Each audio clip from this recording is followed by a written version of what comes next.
Is Wallonia worth visiting? That's the question we're exploring in this video. Wallonia is the lesser known half of Belgium. Quieter, wilder, and often overlooked. While most travelers head straight to the country's big-name cities, Wallonia offers something different. Rolling hills, misty forests, stone-built villages, and deep green valleys. Over the next few days, we'll explore some of its hidden corners with our trusty camper van. From the charming streets of Mons to the serial peat bogs of the High Fens, and deep into the forested hills of the Ardennes. We'll ride a vintage steam train through open countryside, wander through peaceful woodlands, and even drop into Belgium's biggest sinkhole, the oddly convenient Fonderie chez Chillon. This isn't about ticking off landmarks, it's about slowing down, taking the smaller roads, and seeing what Wallonia reveals when you let it. Our first stop, a quiet little town that marks the beginning of our journey.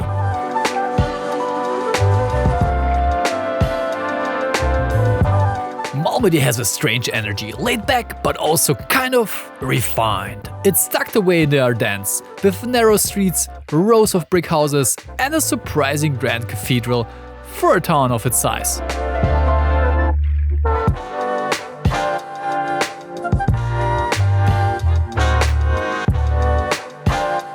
While wandering, we spot a cute little structure. A flower-covered gazebo? Nope. According to the sign, it's a kiosk, a historic bandstand used for music performances and gatherings. Turns out there are 3 of them scattered around Malmedy. And just like that, it turns into a quest. We need to find them all.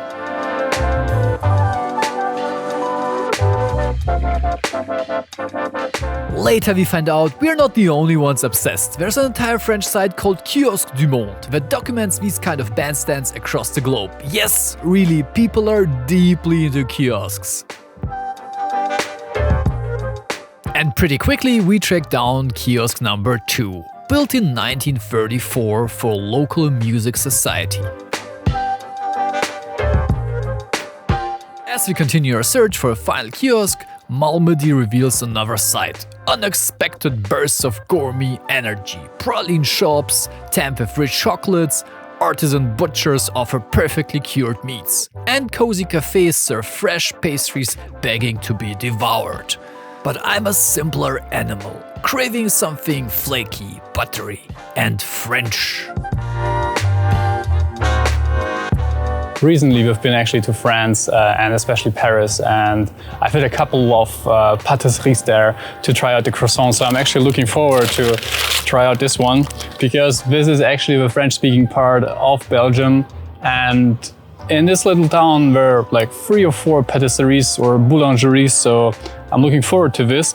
For sure it's a different shape, the French ones were more lengthy, so let's check it out.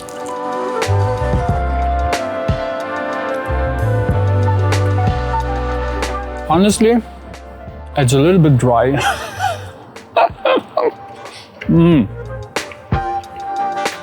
This is not the best croissant I've ever had, but it will do for today. Well fueled by a slightly dry croissant, we continue the quest. And suddenly, there it is! The 3rd kiosk, hidden away, a bit rustic, almost not there. That's all free. Not a bad day's work. And now, unintentionally, we're part of the kiosk fanbase. Sort of. But anyway, our journey goes on, and we leave Malmedy behind, heading out into a wild Ardennes.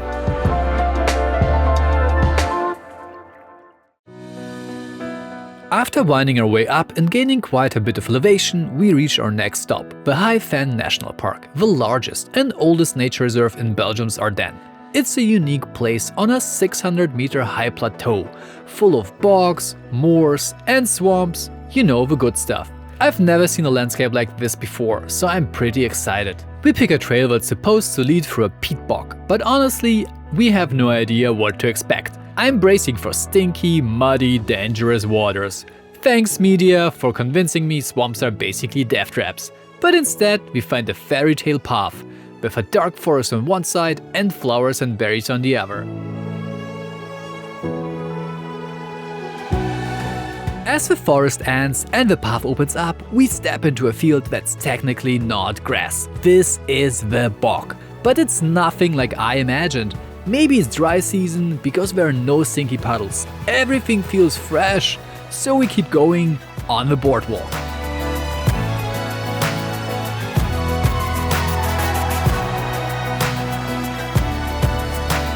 That boardwalk, yeah, it's not just for show. This place can be tricky if you step off. Not gonna lie, it sounds a bit scary. I looked it up, and while you probably won't sink like quicksand, you can get stuck and it's no joke. People have died from a cold in swamps like these. But don't freak out, no recent bad stories here. Just stick to the path and you'll be fine. Some parts of a boardwalk are a bit adventurous, but as long as we stay on the path and follow the signs, we're safe. So we keep walking, hoping to see more than just grass. As we keep walking, the wind picks up and the magic begins. The grasses start to dance like we're putting on a show. Today's performance: wild ocean waves. I know it sounds weird, but it honestly feels like I'm stranded at sea, about to be swept away by a huge wave.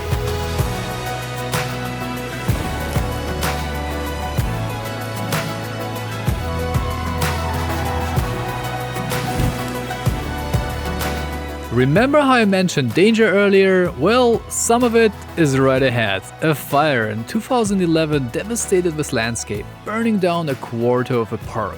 These dead trees stand as a reminder of that disaster.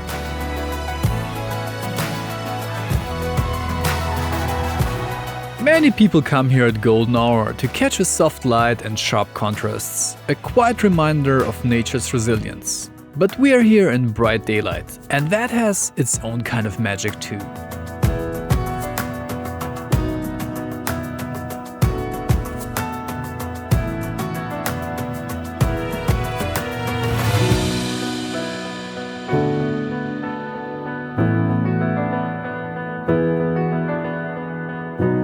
After a spectacular hike, we head back to one of the area's main gathering spots, the Baraque Michel. This historic inn, built in the early 19th century, once served as a shelter for travelers crossing the dangerous bogs. And like in the olden days, this place is actually still a restaurant. So before you head out into the coldest and rainiest, or wettest, maybe both, landscape in whole Belgium, come here and grab a hot drink.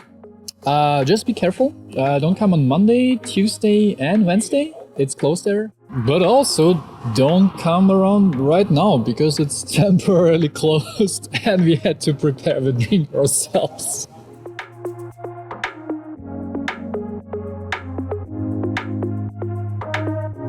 After the refreshing drink, we're off to another well-known spot in the High Fens National Park, Belgium's highest peak, supposedly only a 10-minute bike ride away. Okay, we've just arrived at the Signal de Boutronge. We just hit the tourist center, and apparently the highest peak in Belgium is just around the corner, so let's take a look.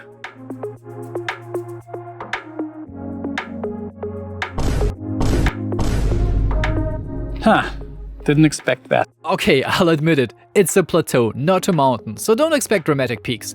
The steps on top at 6 meters, neatly bringing it to 600 meters above sea level. Still high enough to trigger my wife's fear of heights. You won't linger here, it's really just a convenient starting point for the next adventure. So with a goal in mind, we hit the trail.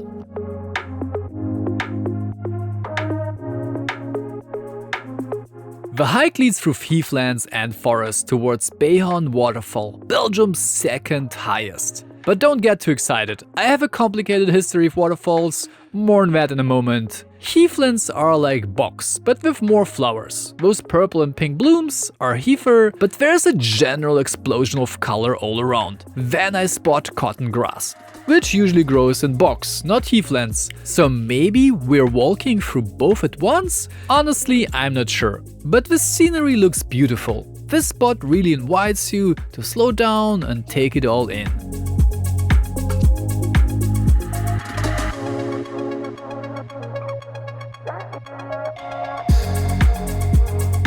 So about the waterfall. See, I've had bad luck with waterfalls. In Ghana, after a brutal 5-hour hike, my camera battery died right before reaching the country's tallest. And in Ethiopia, soaked and freezing overnight, we had to cancel our trip and skip Gibra waterfalls in the Simian Mountains. So now, chasing another one feels like tempting fate.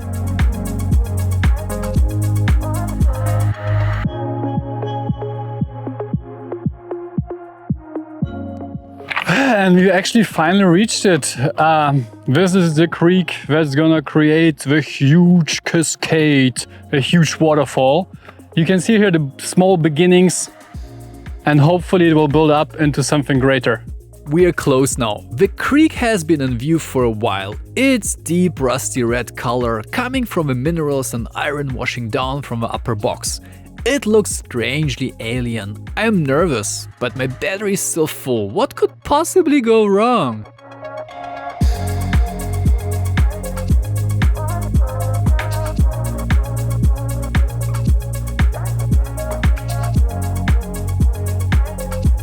Well, damn you, waterfalls, you fooled me again.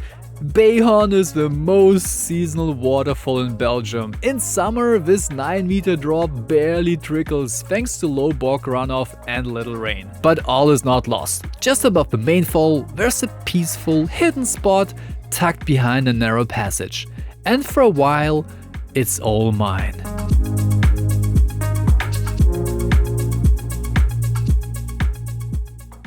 After the wide landscapes of the High Fens, our journey through Wallonia takes us further east in search of new experiences. But with a grim weather forecast for the next few days, we decide to go for something a little bit more sheltered. Hey everybody, we are in Mariembourg, a town that mostly has a couple of bars and quite an impressive church. But we are actually here for a vintage steam train ride through forests and valleys of the Ardennes, powered by roaring locomotives and packed with nostalgic charm. But first, let's go get the tickets. After buying our tickets at the charmingly decorated station building, we had just enough time to explore the surroundings. The whole place gives off a nostalgic vibe, transporting you back in time even before stepping on board. Outside, well-maintained relics stand proudly, cared for mostly by passionate volunteers dedicated to preserving this piece of history.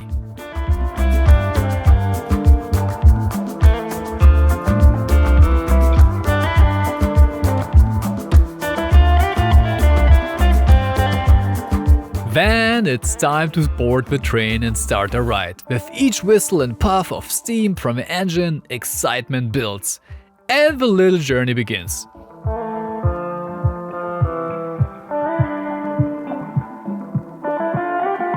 As we travel, the train winds through valleys, villages, and the rolling Ardennes hills. Fun fact: people once train surfed on these mixed wagons. This railway line was mainly used to carry stone and wood, but it was also a key connection for locals traveling between villages.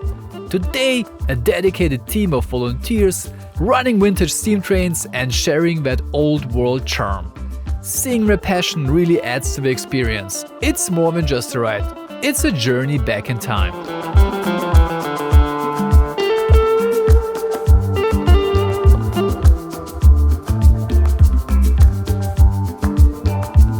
Arriving at our destination, we are greeted by more vintage locomotives and hard-working volunteers maintaining these marvels. It's heartwarming to see how much effort goes into keeping these trains running for future generations.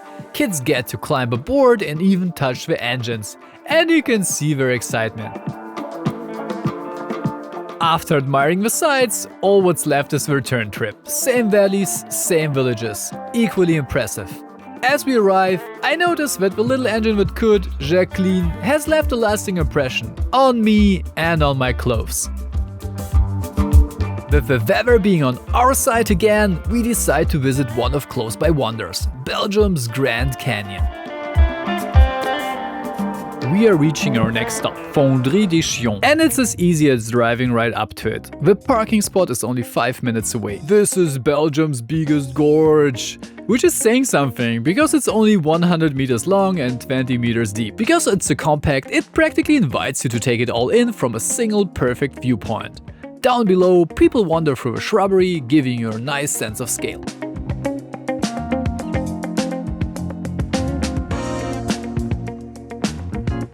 But for a real sense of scale, here comes the world's shortest drone flyover. But hey, at least it's a scenic.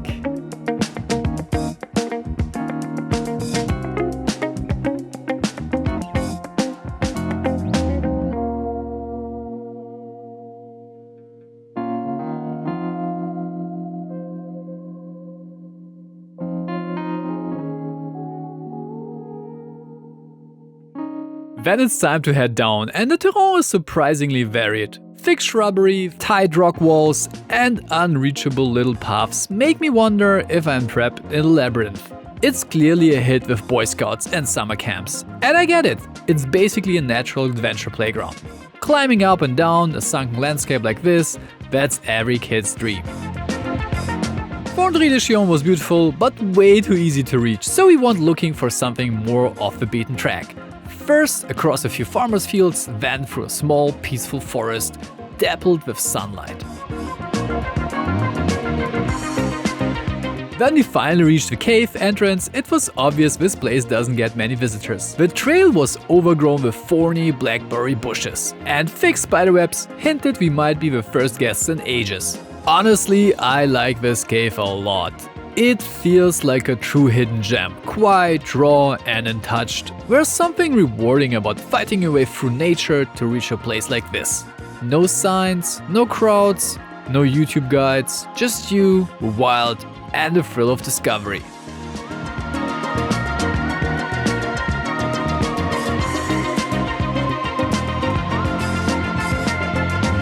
Leaving Belgium's biggest gorge behind, we head into the civilization, one of the bigger towns in Wallonia and our last stop on the trip, the city of Mons.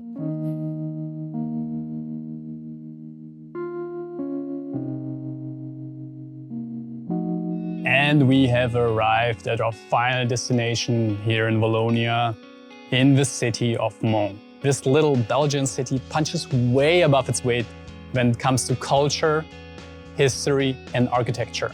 With 6 UNESCO recognitions in and around town and 20 in its province, there is no surprise that the city was named Europe's Cultural Capital of 2015. And I'm mostly interested in one of these UNESCO recognitions. There's a dragon in town, and I'm going to find it. And I'm thinking we're starting here at Le Belfroy. It's a huge tower where we should get a panorama view of the whole city, and maybe we can spot the dragon. Let's go. And just to be clear, this is a completely serious, definitely not made up quest, so don't laugh. Anyway, we're heading into a Belfry of Mons, a UNESCO recognized site, so let's keep it respectful. Okay, the entrance isn't actually in this building. Also, we have to first get the tickets there. Right, let's fix that. Tickets are sold at a nearby shop, not at the Belfry entrance. But with tickets in hand, we're back on track and heading to the tower. Beside being a great lookout, this belfry is one of over 30 in Belgium on the UNESCO list. Unlike most, built in the 13th and 15th century in Gothic style, Mons is rebuilt in the 1660s after a fire. By then, Baroque was in, making it the only Baroque belfry on the UNESCO list. Anyway, let's head inside. Inside, after taking the elevator, we see a neat display of artifacts showing how the tower changed over time. Looks nice, but I'm here for one thing only, getting to the top to spot the dragon. Up we go and… bummer, no sweeping view, but the bells are huge and impressive up close. After checking a few more exhibits and climbing down the world's tiniest steps, I head outside to find a new vantage point.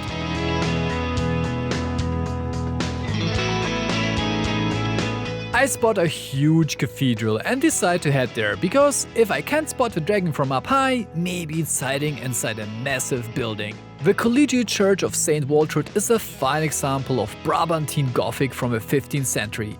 Its spires and stained glass dominate the Mons skyline, making it one of the city's most impressive landmarks. Inside, the church opens up into a vast hall with vaulted ceilings and stone columns. Stained glass windows scatter colored light, while detailed wood carvings and altars add to the serenity. This place is eerie empty, no tourists, just me and silence. Spoiler, this place is way too peaceful. The only thing breathing fire here is the incense burner. No sneaky dragons, just calm vibes and quiet. So best if we move on. Clueless about where to head next on our dragon quest, I wander and find Mons' more modern side. Right next to the cathedral stands Lucy and the Butterflies by David Misguich, a towering statue covered in reflective metal, holding broken scissors that can no longer harm the butterflies sitting on it.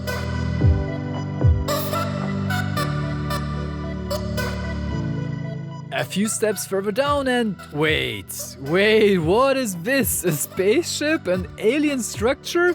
Nope, that Mons railway station. Designed by Santiago Calatrava.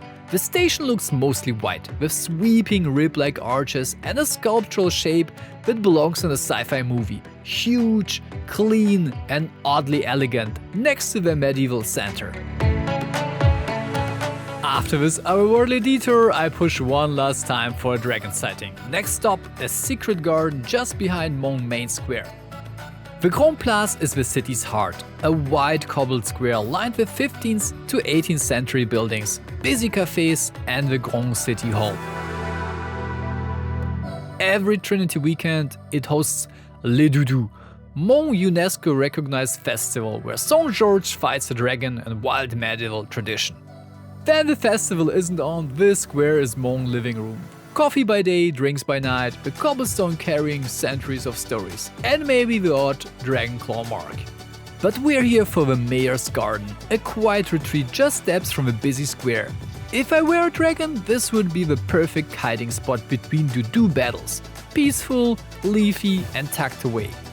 For us humans, it's a great place to rest, enjoy some greenery, and forget the city noise.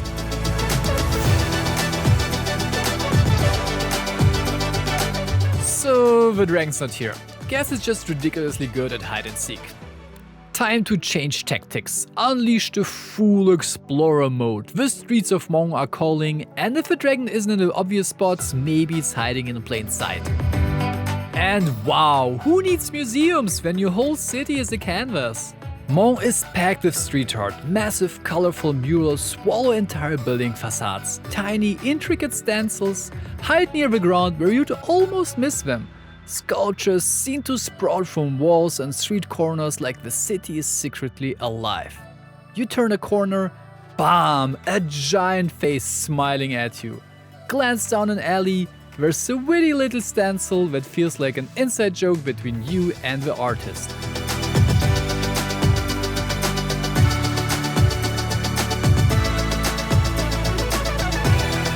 And it's in the streets the dragon finally reveals itself. In the shop windows, on signs, carved into walls, sometimes hidden, sometimes boldly in plain sight. Hunting down its many forms becomes a side quest, until the ultimate find. A dragon, painted on the cobblestones, visible only from a perfect angle. After all that searching, the mighty beast was at my feet, quest complete. And with this, our journey through Mons and Wallonia comes to an end. What surprised me the most is that this place isn't about big sights or crowds. It's the quiet moments and small details that stick. Hidden spots turn into mini adventures and nature feels raw. There's a real mix of history and charm, with old traditions and a fresh modern vibe.